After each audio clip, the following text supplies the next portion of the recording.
2020년 추수감사절 특별 새벽기도의 첫날 아침 저 앞에 나오신 여러분에게 성령의 충만한 은혜가 함께 하시기를 주의 이름으로 축복합니다. 추수감사절 특별 새벽기도의 첫날 아침, 우리 어제 영상 잠깐 봤습니다마는 이 추수감사절은 청교도들의 감사신앙에서 출발한다 이렇게 말씀드렸고요. 우리가 어제 영상 시편 중에서 여러 감사의 시편들이 있지만 특별히 교동문에 어제 교동문에서 보았던 것처럼 시편 136편은 매 절마다 하나님께 대한 감사의 내용들을 이렇게 설명하고 있지만 또 대표적으로 시편 100편이 감사의 시 이렇게 되어 있습니다. 그래서 제 성경에도 보면 시편 100편 제목을 감사의 시 이렇게 잡아놨습니다.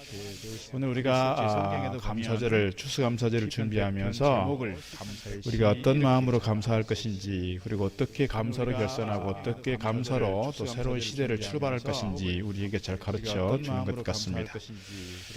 청교도들의 신앙을 통해서 보았던 것처럼 감사는 우리에게 뭔가 넉넉하고 풍족하게 주어졌을 때 하는 드리는 감사보다도 열악하고 어려운 상황 속에서 힘들고 고난찬 상황 속에서 드리는 그 감사가 오히려 진정한 감사다 이렇게 말씀드릴 수 있고, 그래서 이 감사라고 하는 것은, 우리 신앙이라고 하는 것은 우리 환경과 어떤 조건에 의해서 좌우되는 것이 아니라 하나님께 대하여 절대 감사, 그럼에도 감사를 드림으로써 우리가 정말 신앙의 진수를 보여드릴 수 있는 게 아닌가 싶습니다.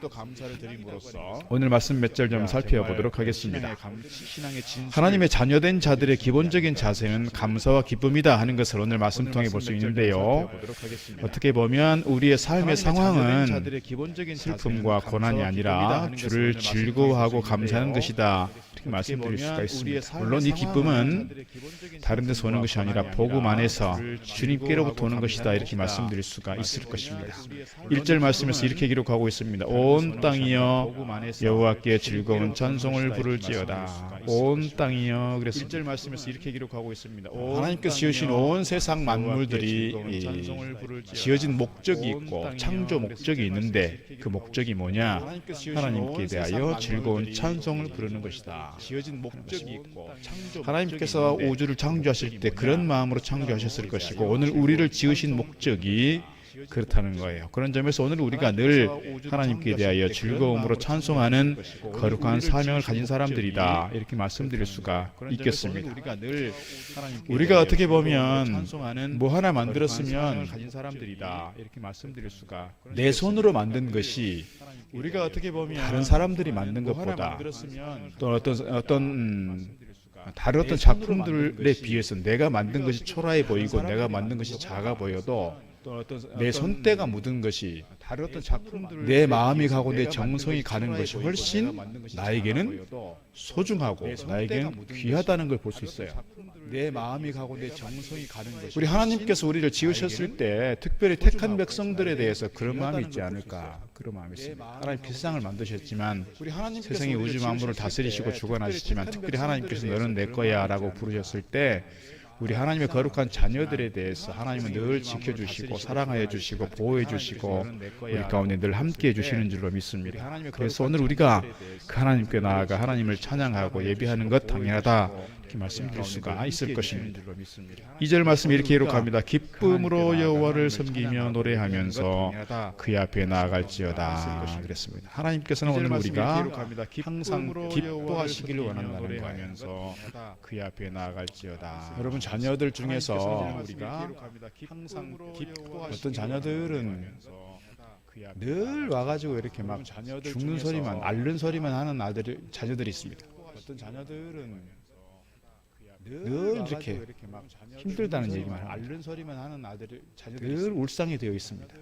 부모의 입장에서 그런 자식을 볼 때 참 마음이 불편할 것 같습니다. 그러나 뻔히 힘든 줄 아는데, 뻔히 어려운 상황인 줄 아는데 그럼에도 불구하고 늘 웃고 늘 밝고 늘 미소 짓고 늘 마음에 여유가 있는 자식을 보는 부모의 마음이 한편에서 안쓰러울 수 있습니다. 그러나 그 자식을 보면서 그래도 대견하고 그래도 이 자식이 어려움을 잘 극복해가고 있구나, 그런 든든함이 있는 것 같아요. 똑같은 상황에서도 늘 죽는 소리, 앓는 소리, 힘들다는 소리만 하는 사람이 있는가 하면 똑같은 상황에서도 어떤 사람은 기뻐하고 그럼에도 감사하고 그럼에도 마음의 여유를 가지고 사는 사람들이 있다는 거예요.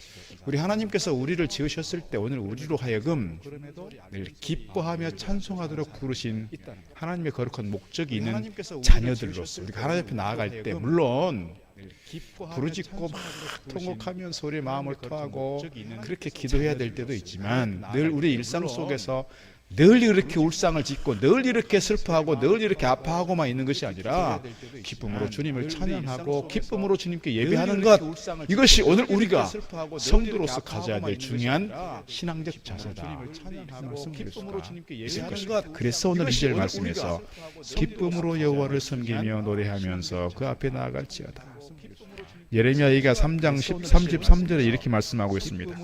주께서 인생으로 고생하게 하시며 근심하게 하심은 본심이 아니시로다. 이렇게 말씀하고 있습니다. 하나님의 본심, 하나님께서 오늘 우리를 택하신 이유는 하나님께서 우리로 하여금 늘 이렇게 염려하고 걱정하는 것이 아니라 늘 기뻐하도록 하나님께서 오늘 우리를 택하신 이유는 예레미야 애가가 뭡니까?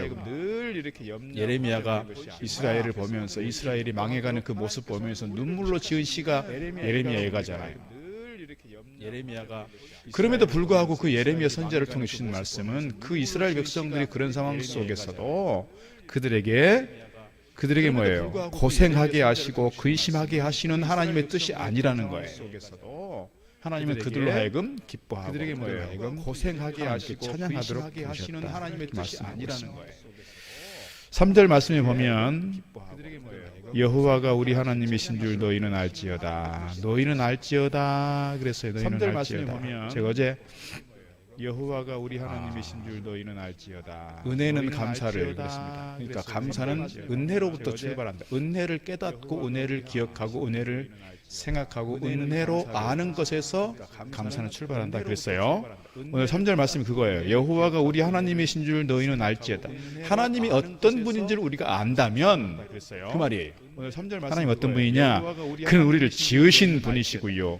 우리는 그래서 그의 것이고요. 그의 백성이고 그의 기르시는 양이라는 점에서 오늘 우리는 하나님께 속한 자요, 하나님께 소유된 자요, 하나님께 소속된 자요, 하나님의 거룩한 자녀라고 하는 권세를 입은 자들이라고 하는 점에서 오늘 우리가 하나님께 대하여 감사하고 찬양하자. 오늘 우리가 하나님의 거룩한 자녀로서 죄악 가운데 머물러 있는 것이 아니라 주 안에 있을 때 주 안에서 평안을 누릴 수 있고 주님 안에서 참으로 기뻐할 수 있고 주님 안에서 즐거움으로 주님을 찬양하게 되는 줄 믿습니다. 그래서 4절에서 감사함으로 그의 문에 들어가며 찬송함으로 그의 궁정에 들어가서 그에게 감사하며 그의 이름을 송축할지라 그랬습니다. 하나님 주신 이 평안함과 하나님 주신 이 기쁨을 가지고 하나님을 찬양하고 감사의 문으로 들어가서 우리의 삶을 정말 하나님께 기쁨으로 드리는 삶, 복된 삶이 되어지는 줄 믿습니다. 5절에서 이렇게 말씀합니다. 여호와는 선하시니 그의 인자하심이 영원하고 그의 성실하심이 대대에 이르리로다. 하나님께서는 선하시고 인자하신 분이시기에 우리를 영원히 사랑하시고 그 사랑이 우리 후대까지도 이어진다고 하는 그런 다윗의 고백 우리가 볼 수 있습니다. 우리 하나님께서 우리 가운데 역사하시고 우리 가운데 섭리하실 때 우리를 선한 길로 인도하시는 줄 믿습니다. 지금 우리의 삶의 상황이 비록 힘들고 어렵고 고난 가운데 있을지라도 하나님의 우리를 향한 마음, 하나님의 우리를 향한 계획은 여전히 선하시고 인자하시다는 거예요. 하나님께서 요셉을 그렇게 고난 가운데 몰아갔지만 결국은 하나님께서 그를 통해서 큰 일들을 이루시고 하나님께서 그를 통해서 역사하셨던 것처럼 오늘 우리 가운데 역사하시고 우리를 선한 길로 인도하실 줄로 믿습니다. 이러한 믿음이 있을 때 하나님께 대하여 감사로 찬양하게 되는 줄 믿습니다.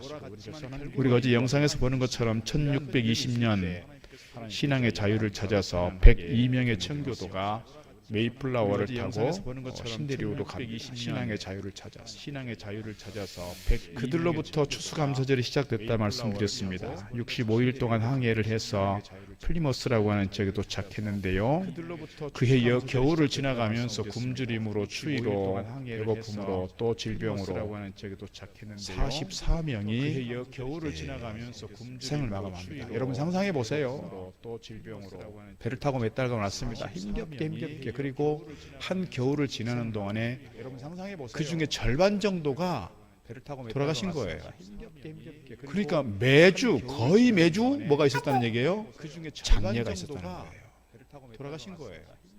가족을 떠나보내고 거의 매주 뭐가 있었다는 얘기예요? 믿음의 동지를 떠나보냈어요. 그러나 그 생각만 하면 매일매일 울고 있어야 되고 매일매일 우리가 왜 거기를 떠나왔을까 그렇게 후회하고 그렇게 탄식하고 있어야 될 그런 삶의 상황이 자기도 굶고 있고요. 상황이 정말 너무너무 열악해요. 후회하고 그렇게 탄식하고 있어야 될 그런 삶의 상황이 자기도 굶고 있고요. 상황이 정말 너무너무 열악해요.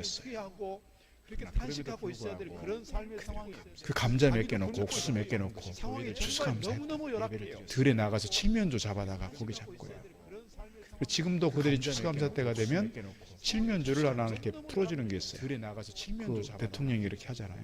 대통령이 감사 메시지. 그들이 추수감사 때가 되면 그들이 영국을 출발할 때 그들이 가지고 있는 모든 재산 다 포기하고 왔어요. 그들이 재산 포기하고 온 것에 대해서 아깝게 여기지 않았어요. 그들이 가족을 떠나보내면서 친구들을 떠나보내면서 그들이 탄식 가운데 머물러 있지 않았어요. 그들이 혹독한 시련의 시간들을 보내면서 농사법을 제대로 알겠어요? 뭐라 했겠어요? 인디언들의 도움을 받아서 겨우겨우 농사를 짓고 추수감사를 했는데 그렇게 열악한 상황 속에 있는 그 상황에 대해서 그들이 탄식하지 않았어요. 불평하지 않았어요. 원망하지 않았어요. 오히려 그들의 마음에는 뭘로 차 있었어요? 감사로 차 있었다고요. 그래서 앞서 말씀드린 것처럼 오늘 우리의 모든 상황 속에서 우리가 기쁨으로 주님을 찬송하고 감사로 노래하면서 예배할 수 있는 것은 조건의 문제가 아니고 상황의 문제가 아니고 환경의 문제가 아니더라는 거예요. 뭐예요? 신앙의 문제고요. 마음의 문제고요. 그래서 우리의 신앙은, 우리의 감사의 신앙은 환경과 조건에 의해서 휘둘려 있는 것이 아니라 절대적 신앙으로, 절대적 감사로, 그럼에도 하는 감사를 가지고 우리가 중심을 붙잡고 있을 때 우리는 어떤 상황 속에서도 기쁨으로 주님을 찬송할 수 있고 예배할 수 있게 되는 줄 믿습니다. 이것이 청교도들의 감사신앙이고 추수감사를 시작했던 그들의 신앙이고 오늘 우리의 마음이고 우리의 신앙이어야 하는 줄 믿습니다. 길선주 목사님은 이렇게 얘기했습니다. 추수감사절에 대한 기도에서 이렇게 얘기했어요. 조선에서의 감사절은 어두운 조선의 기독교 복음이 들어와서 교회가 세워진 것에 대한 감사에서 시작되었다. 초기 한국 기독교인들은 비록 나라는 외세의 침략으로 주권을 잃고 어려운 상황 가운데 놓여 있었지만 기독교의 전례는 우리 민족의 운명을 사망에서 생명으로 바꾸는 계기가 되었다고 믿었다. 그러므로 추수감사절은 수확한 곡식과 열매로 인해서라기보다 하나님의 은혜로 인해 감사하는 날이다. 특히 우리나라에서의 감사절은 어두운 이 나라에 하나님께서 은혜의 복음을 보내주신 것을 감사하는 날이다. 풍성한 곡식을 거두고 나서 그것에 대해서 감사하고 좋은 환경, 좋은 상황 속에서 드리는 감사가 아니었고요. 우리 한국 초대교회 시절에 추수감사절은 정말 어떻게 보면 상황적으로 보면 눈물 흘릴 수밖에 없고 정말 아파할 수밖에 없고 신음할 수밖에 없는 그 상황 속에서 그럼에도 그들은 외세의 침략 가운데 억눌린 상황이었지만 그러나 감사로 하나님을 찬양했고 기뻐하며 노래했고 예배했다는 거예요. 이것이 초대교회 추수감사절이었습니다. 사랑하는 여러분, 진정한 감사는 고난 중에 드려진 감사라는 것을 잊지 않으면 좋겠습니다. 오늘 우리가 어떤 어려움을 당하든지 어떤 문제를 만나든지 가족 중에 누가 아프든지 내가 억울한 일을 당하고 많은 고난에 처했할지라도 주님 앞에 감사와 찬송과 영광을 올려드리는 저와 여러분 되기를 바라겠습니다. 추수감사절을 준비하면서 감사로 결산하고 감사로 새롭게 출발하는 귀한 절기가 되기를 주의 이름으로 축복합니다.